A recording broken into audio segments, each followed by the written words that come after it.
summer, and if you're like me and you have a home garden, then you're probably producing a lot more vegetables than you have time to eat. I mean, there's only so much salsa, zucchini bread, and salads that a girl can make before vegetables just start going bad.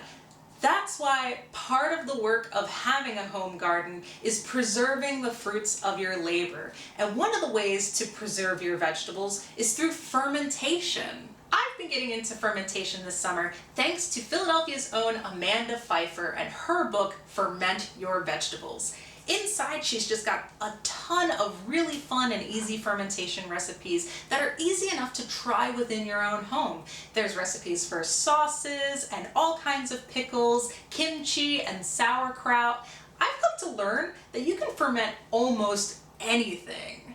An easy place to start is with a lactic acid fermentation, which all you need is a vegetable. I'm going to be using jalapenos from my garden, and I'm going to be making a pickled jalapeno, which is great for tacos, nachos, and even a garnish for cocktails. You'll need some water and salt. I've already mixed mine into a brine.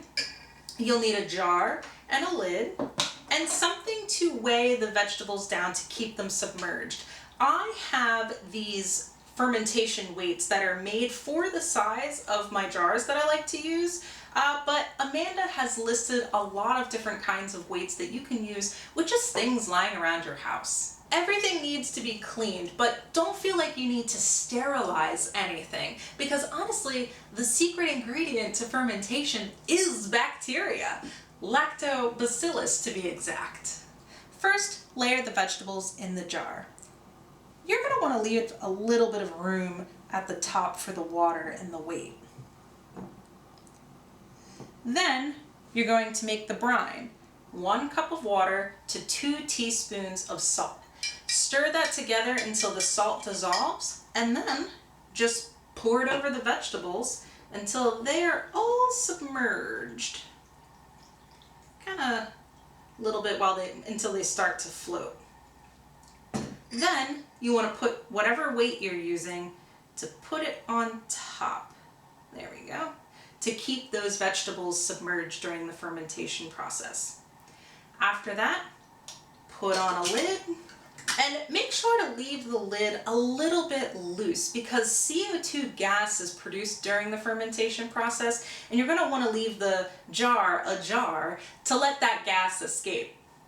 After you've got your lid on top, you just set it aside and wait for fermentation to begin.